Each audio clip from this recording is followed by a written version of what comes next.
마가복음 10장 17절에서 31절 말씀입니다. 예수께서 길에 나가실 때 한 사람이 달려와서 꿇어 앉아 묻자오되 선한 선생님이여 내가 무엇을 하여야 영생을 얻으리까? 예수께서 이르시되 내가 어찌하여 나를 선하다 일컫느냐? 하나님 한 분 외에는 선한 이가 없느니라. 내가 계명을 안 하니 살인하지 말라, 간음하지 말라, 도둑질하지 말라, 거짓 정언하지 말라, 속임받지 말라, 내 부모를 공경하라 하였느니라. 그가 여짜오되 선생님이여 이것은 내가 어려서부터 다 지켰나이다. 예수께서 그를 보시고 사랑하사 이르시되 내게 아직도 한 가지 부족한 것이 있으니 가서 내게 있는 것을 다 팔아 가난한 자들에게 주라. 그리하면 하늘에서 보화가 내게 있으리라. 그리고 와서 나를 따르라 하시니 그 사람은 재물이 많은 고로 이 말씀으로 인하여 슬픈 기색을 띠고 근심하며 가니라. 예수께서 둘러보시고 제자들에게 이르시되 재물이 있는 자는 하나님의 나라에 들어가기가 심히 어렵도다 하시니 제자들이 그 말씀에 놀라는지라. 예수께서 다시 대답하여 이르시되 얘들아 하나님의 나라에 들어가기가 얼마나 어려운지 낙타가 바늘기로 나가는 것이 부자가 하나님의 나라에 들어가는 것보다 쉬우니라 하시니 제자들이 매우 놀라 서로 말하되 그런즉 누가 구원을 얻을 수 있는가 하니 예수께서 그들을 보시며 이르시되 사람으로는 할 수 없으되 하나님으로서는 다 그렇지 아니하니 하나님으로서는 다 하실 수 있느니라. 베드로가 여짜와 이르되 보소서 우리가 모든 것을 버리고 주를 따르나이다. 예수께서 이르시되 내가 진실로 너희에게 이르노니 나와 복음을 위하여 집이나 형제나 자매나 어머니나 아버지나 자식이나 전투를 벌인 자는 현세에 있어 집과 형제와 자매와 어머니와 자식과 전투를 100배나 받되 박해를 겸하여 받고 내세의 영생을 받지 못할 자가 없느니라. 그러나 먼저 된 자로서 나중되고 나중된 자로서 먼저 될 자가 많으니라. 아멘. 말씀이 좀 오늘 깁니다. 철학계의 스타 하면 데카르트를 말할 수 있습니다. 그의 유명한 말 때문입니다. 나는 생각한다. 고로 나는 존재한다. 데카르트가 남긴 말입니다. 우리가 존재하고 있다고 생각하십니까? 존재는 우리의 이성이 생각하고 있다고 해서 존재한다고 볼 수 없습니다. 존재는 우리의 영혼이 살아있음을 의미하기 때문입니다. 그러면 영혼의 사망은 존재해 있다고 할 수 없는 것이죠. 하나님이 그러셨습니다. 말씀이 증거하고 있습니다. 나는 나다. 나는 스스로 있는 자이다. 모세에게 말씀하신 하나님이시죠. 스스로 존재한다. 신이신 하나님만이 존재한다는 얘기입니다. 그 어떤 인간이 하나님이신 신을 떠나서는 존재하지 않는 것이죠. 존재해 계시는 분은 오직 하나님 한 분밖에 없으니까요. 신을 떠났다? 그럼 존재하고 있지 않는 것입니다. 존재의 상실입니다. 신을 떠난 사람에게는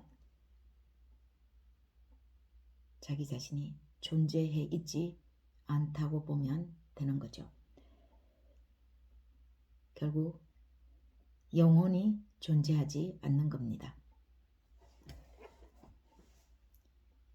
인간은 이성이 생각함으로 존재가 아니라 영혼이 사망하지 않고 살아있어야 존재하는 것입니다. 신을 떠난 사람은 결국 신에게로 돌아갈 때, 돌아설 때, 복귀할 때 존재하는 회복이 있을 뿐입니다. 원초적으로 분리된 것은 원초적으로 결합되어야 하지 않겠습니까? 원초적인 것이 분리되었을 때는 그 어떤 것이 아니라 원초적인 그것이 다시 결합되어야 합니다. 우리의 영혼이 존재이신 하나님을 떠났으면 하나님과 다시 존재이신, 존재하는, 존재의 근원이신 하나님과 다시 결합, 연합에 의해서만 우리의 영혼이 회복되면서 존재한다는 사실입니다. 예수님은 우리를 향해 말씀하십니다. 나는 의인을 부르러 온 것이 아니라 죄인을 불러 회개시키러 왔다 하고요. 여기서 중점은 의인입니다. 의입니다. 의. 하나님의 의가 중점인데 결국은 하나님을 떠난 사람에게는 뭐가 중점입니까? 우리 자신의 자아가 중점이 되어 우리 자신의 자아, 결국은 하나님의 의가 아닌 우리의 의가 우리를 둘러싸고 있는 거죠. 우리 자아가 의가 되어버린 사람을 다른 말로 표현하면 죄인이라고 부릅니다. 하나님은 예수님을 보내시면서 예수님이 우리에게 오셔서 나는 의인을 부르러 온 것이 아니라 죄인을 불러 회개시키러 왔다고 말씀합니다. 그 자, 우리에게 있는 이 자, 자기 의를 내려놓을 때 우리는 예수님과 드디어 연합이 이루어지는 겁니다. 하나님의 의가 우리에게 덧입혀지는 것이죠. 이 이루어짐, 결합이 되지 않는 이상 하나님과 이루어지는 이런 결합이 되지 않는 이상 우리의 영혼은 사망에 처해 있다고 보면 되는 것입니다.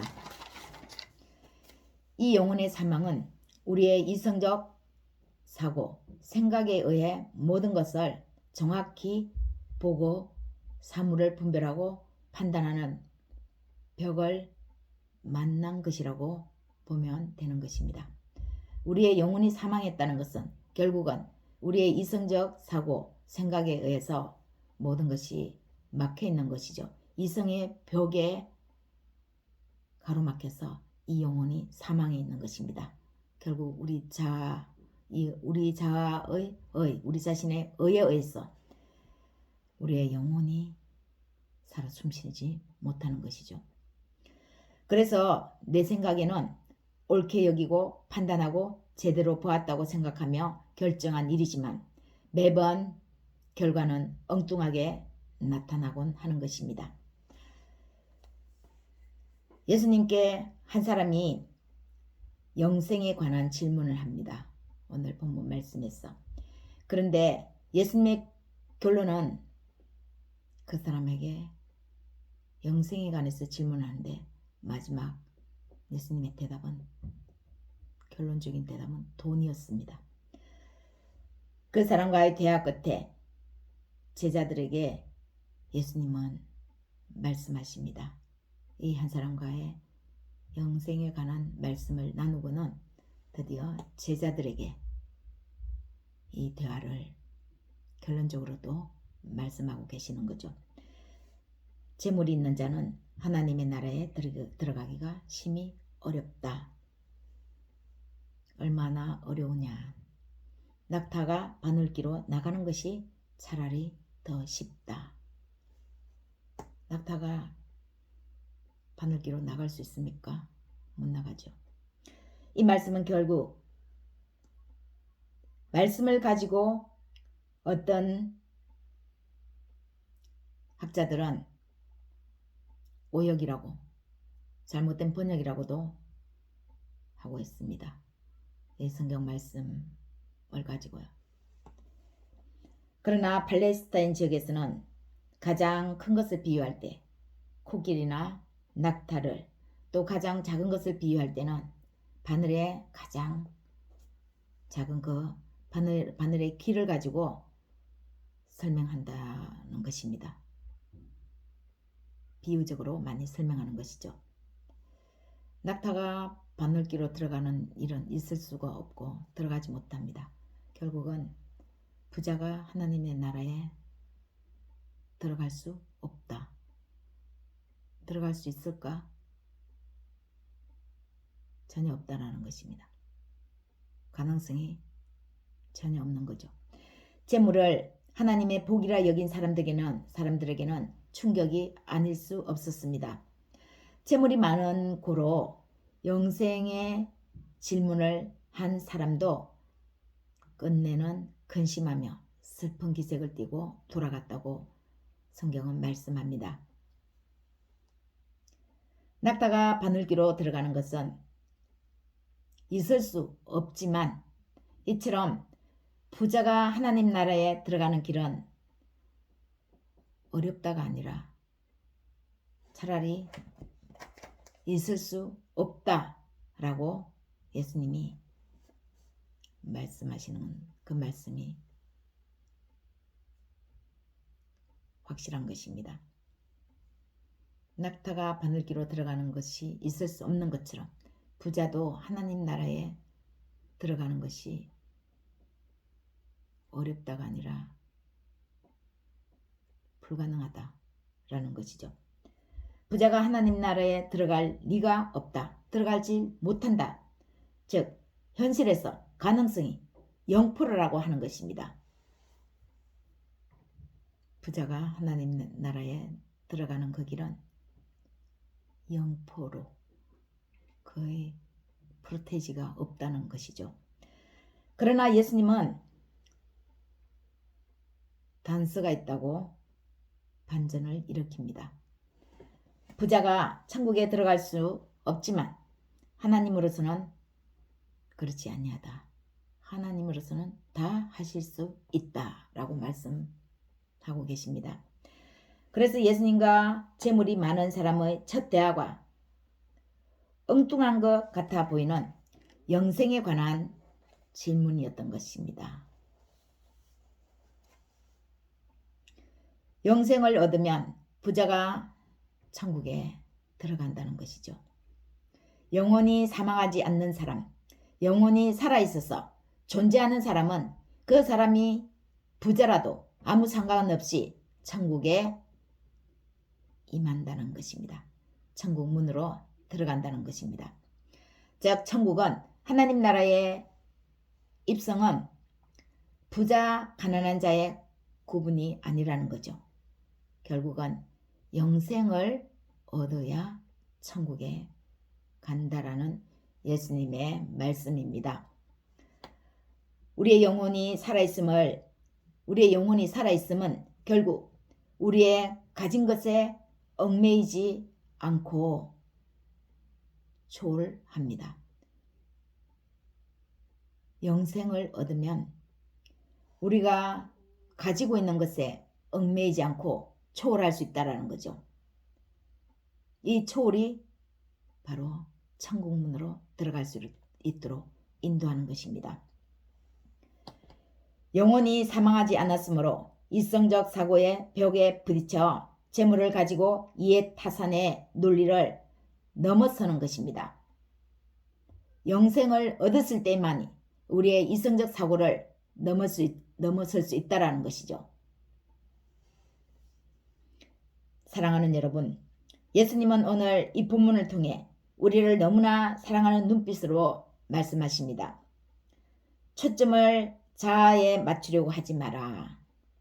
오히려 초점을 하나님의 나라, 하나님 나라, 즉 영생 얻는 것에 맞춰 바라고 하시는 것입니다.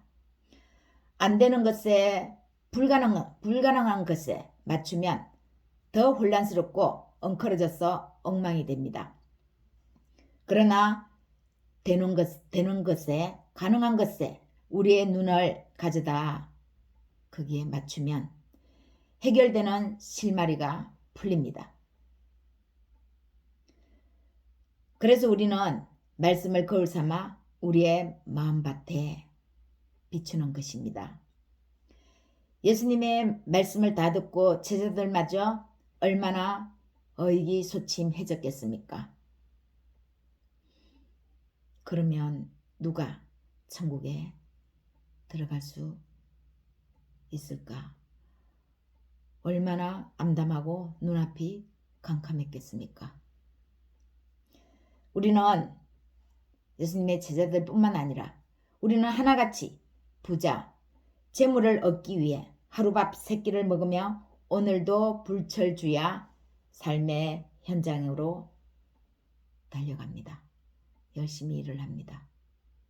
가족들을 위해서, 가족을 먹이기 위해서, 또 먹고 남겨서 저축하기 위해서 재물을 모아서 부자 되려고 하는 것이죠. 그런데 그러면 아무도 천국에 못 들어가는 것입니까? 예수님 제자들 역시 우리와 똑같이 다를 바가 없지 않았던 것입니다. 그래서 예수님은 항상 하나님 나라의 삶을 살기 위해서는 늘 긴장해야 하는 부분에서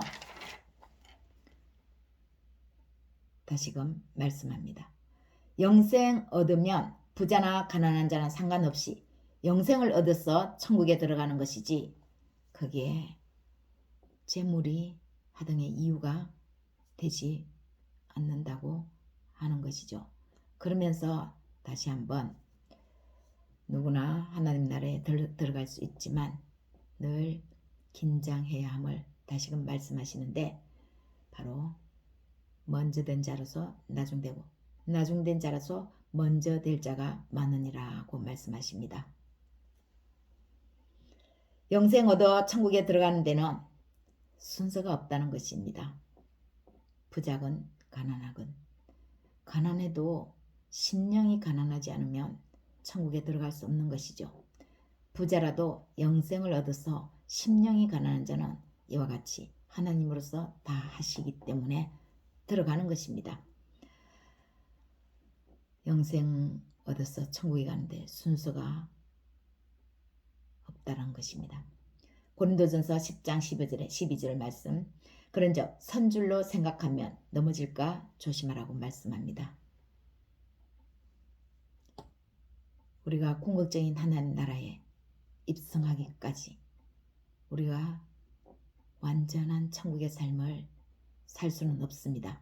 완벽하게 살 수는 없는 것이죠. 그래서 우리는 늘 긴장해야 합니다. 사랑하는 여러분, 오늘 이 본문의 말씀을 통해서 예수님은 우리에게 우리의 모든 삶에 찾아드는 재물에 관한 것, 우리의 혈통으로 맺어진 가족에 관한 인간관계 등을 이 긍정의 말씀으로, 즉 영생을 얻음으로 능히 해낼 수 있다, 넉넉히 이길 수 있다는 것을 말씀해 주시는 것입니다. 사랑의 음성으로 들려주시는 것입니다. 어렵다가 아니라 부자는 낙타가 바늘기로 나갈 수 없는 것처럼 부자는 들어갈 수 없다가 아니라 부자는 들어갈 수 있는데 영생을 얻음으로 하나님 안으로 들어갈 수 있다는 것입니다. 하나님께서 하신다는 것입니다. 가난하건 부하건 그 재물에 관해서는 하나님 손안에 있다는 것이죠. 나는 존재한다는 사실, 이 데카르트의 그 말은 하나님이신 신을 떠나서는 성립되지 않은 말입니다. 물론 데카르트는 생각한다고 해서 꼭 이성적 사고를 한다라고 말하지 않았습니다. 예수님 안에 하나님이 계시고 우리 안에 예수님이 연합되어 결합되어 있을 때 우리는 고로 존재하는 것입니다. 이것이 영생입니다. 영생을 얻은 것입니다. 영생을 얻은 자가 천국에 들어가는 것입니다.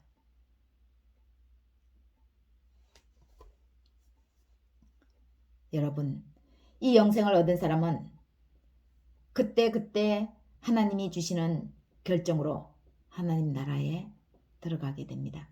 낙타가 바늘구멍을 통과하는 일이 일어나는 그런 기적은 인간 세상에서의 논리로는 절대 일어나지 않습니다. 그러나 하늘나라의 영생으로는 기적이 아니라 일상이 되는 일입니다. 우리가 볼 때는 이것이 기적이지만 하나님께서 보실 때는 하나님의 일인데 누워서 떡 먹기죠. 누워서 떡 먹는 것도 어렵지 않습니까? 여러분, 어려운 결정 앞에서 우리의 자아를 보지 말기를 축원합니다. 해결될 소지의 하나님의 말씀을 의지하시기를 예수님의 이름으로 축원합니다. 두 번째는 늘 순서는 뒤바뀔 수 있음을 명심하십시다. 그러면 우리는 우리의 교만을 늘 염두에 두고 살아갈 수 있을 것 같습니다. 인간이 가장 어려운 것이 365일 24시간 하나님 안에 겸손함으로 유지한다는 것 또한 부자가 하나님 나라에 들어가기가 어려운 것만큼 어렵습니다. 낙타가 바늘기로 나가는 것만큼 어려운 게 인간이 사시사철 24시간 1년 365일 교만하지 않고 겸손함을 일관되게 유지한다는 것 또한 이것도 거의 불가능한 일입니다. 교만은 패망의 선봉이요 겸손한 자에게는 하나님이 은혜를 베푸신다는 말씀을 말씀하고 계십니다. 우리가 살아갈 수 있는 것은 하나님 안에 거할 때 살아간다고 말할 수 있습니다. 존재한다고 말할 수 있습니다.